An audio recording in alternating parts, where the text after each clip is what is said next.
la stratégie de la marque dans la stratégie de l'entreprise, de la création à la transmission. Pour en parler, j'ai le plaisir de recevoir deux invités. Antoine Legout, bonjour. Bonjour. Vous êtes expert comptable, commissaire aux comptes, membre du comité évaluation au Conseil supérieur de l'Ordre des experts comptables. Tout à fait. Merci. Et Géraldine Michel, bonjour.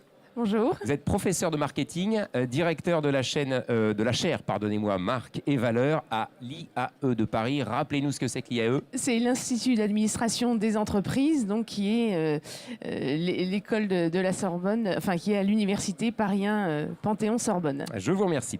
On va parler de la valeur de la marque au niveau financier, des valeurs aussi que porte la marque au sein de l'entreprise et à l'extérieur. Une première question, Antoine Legout. Comment est-ce qu'on pourrait définir la marque dans l'entreprise? Souvent, on croit que c'est un peu la même chose. Souvent, les entrepreneurs pensent que c'est la même chose, que c'est fondu dans l'entreprise, dans la valeur de l'entreprise. Mais ce qu'il faut savoir, ce n'est aujourd'hui qu'une composante de la valeur de l'entreprise, comme l'est le fonds de commerce, comme le sont les actifs immatériels, et comme l'est la fameuse marque. C'est une évolution parce qu'auparavant, on n'avait pas tellement cette approche-là. Ça fait seulement quelques années qu'on distingue la marque du reste de l'entreprise. Tout à fait. Comme je le disais un peu auparavant, la marque était confondue dans la valeur de l'entreprise. Aujourd'hui, c'est un actif à part, qui se valorise à part et qui nécessite des travaux de stratégie, de compréhension, d'apprentissage pour le futur, pour valoriser la marque. Et on verra comment les experts comptables accompagnent l'entrepreneur pour valoriser justement cette marque. Géraldine Michel, la marque, c'est aussi bien sûr des valeurs qu'il y a derrière cette marque dans l'entreprise, à l'extérieur de l'entreprise. Ça véhicule aussi parfois beaucoup de choses. Oui, tout à fait, parce que avant d'être un capital vraiment intangible de l'entreprise, il faut que ça crée de la valeur. Et donc les marques aujourd'hui ne créent pas de la valeur uniquement pour le client. Ce n'est pas uniquement un outil de différenciation, mais ça crée de la valeur pour les collaborateurs, pour les actionnaires et pour tous les partenaires et les parties prenantes de l'entreprise. Donc c'est un levier vraiment stratégique et pas uniquement un levier commercial comme on a pu le croire en pensant que la marque était juste pour se différencier les produits. Aujourd'hui, la marque donne du sens parce qu'elle porte des valeurs, elle incarne des valeurs qui vont faire fédérer les salariés et puis qui vont faire aussi acheter et adhérer les consommateurs. Est-ce que vous avez le sentiment que les chefs d'entreprise ont justement cette notion-là, ont la bonne connaissance de cette évolution, j'ai envie de dire? Ils commencent à l'appréhender, ça s'installe, ça rentre dans les esprits? Tout à fait, et je dirais que même c'est les petites entreprises qui l'intègrent encore mieux que les grandes entreprises, puisque les PME, justement très proches du terrain, vont partir de valeurs, de besoins clients et vont être dans ces valeurs plus locales et régionales, comme par exemple toutes les marques régionales comme 64, comme Guy Cotten par exemple, ou justement, ou même Quicksilver, sont partis de valeurs extrêmement fortes qui vont ensuite être incarnées à travers plein de produits. Donc il est très important de se préoccuper de l'image de sa marque, pour que justement les valeurs qu'elle porte soient bien transmises et partagées. Tout à fait. Au niveau financier, comment est-ce qu'on fait pour essayer de mesurer, de quantifier la valeur d'une marque au sein d'une entreprise? Il y a des éléments, des instruments. Comment est-ce qu'on fait avec notamment un expert comptable? Alors, la valeur de la marque, c'est un vrai sujet. Au sein du Conseil sup de l'Ordre des experts comptables, on est en train de rédiger un fascicule sur la valorisation de la marque, sur comment faire pour valoriser la marque, quels sont les outils qu'on doit appréhender, qu'on doit utiliser pour valoriser cette marque. Il n'y a pas que les chiffres, il y a la stratégie, les valeurs qu'on vient d'évoquer, et ensuite il y a le process financier qu'on utilise. 3 méthodes en général. La méthode par les revenus, qui est de dire voilà combien on peut gagner avec cette marque, voilà combien ça nous coûte, voilà combien on en tire en flux financiers.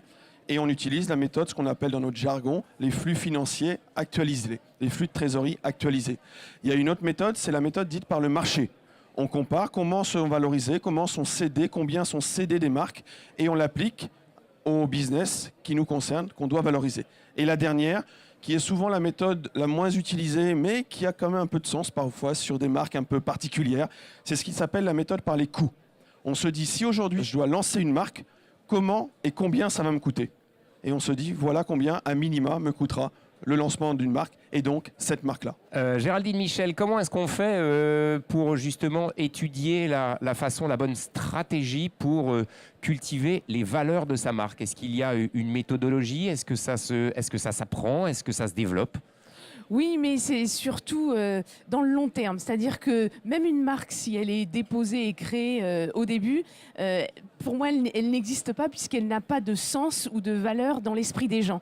Donc, ces valeurs et toute cette idéologie que peut porter une marque, comme par exemple Blablacar sur la convivialité, le partage, ça va se faire avec le temps. Donc, la méthode, c'est surtout avoir conscience de son identité et surtout avoir des idées pour vouloir vraiment changer le monde. Parce que si on n'a pas d'idéologie, juste l'idée du produit va peut-être suffire au début, mais à un moment donné, il va bien falloir se poser sur les valeurs de la marque qui vont porter, qui vont différencier l'offre de l'entreprise. Le vrai contenu, le sens, quoi, l'objectif. Exactement. Et on le voit tout à fait avec Google aujourd'hui, puisque au départ, ils ont beaucoup pensé à leurs services, leurs produits, ce qui a fait leur succès. Aujourd'hui, ça ne suffit pas et aujourd'hui, ils s'intéressent énormément et ils ont besoin de développer la marque Google avec des valeurs fortes. Le nom même de la marque aujourd'hui, sur le web notamment, on a de plus en plus, vous parliez de Blablacar, des noms de marques qui disent le sujet, intriguent, font que voilà, ça dit quelque chose. Aujourd'hui, voilà,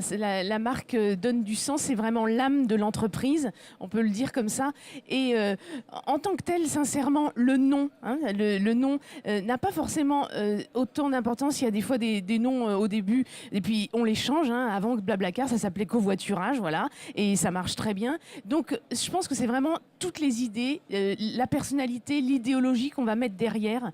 Et encore une fois, ça, c'est une question d'homme. Aussi de philosophie pour d'état d'esprit dans l'entreprise qui vont faire que tout le monde va suivre ce fil rouge qui est la marque. Dernière chose, une marque, bien sûr, ça se dépose, ça s'entretient. 2 petits mots là-dessus. Rappel rapide. Dépôt à l'INPI, en France au moins. L'Institut national de la propriété industrielle. Merci. Avec des références particulières, après, suivant le type de marque que vous voulez déposer et dans quel pays vous voulez le mettre. Et surtout, ça se suit, et ça se suit avec minutie, parce que le moindre loupé dans un renouvellement de dépôt de marque peut coûter très cher. Au bout de quelques années, ça peut retomber dans le domaine public et être pris par quelqu'un d'autre, c'est ce que vous voulez dire? Exactement. Merci beaucoup d'avoir été mes invités aujourd'hui. Merci à vous. Merci.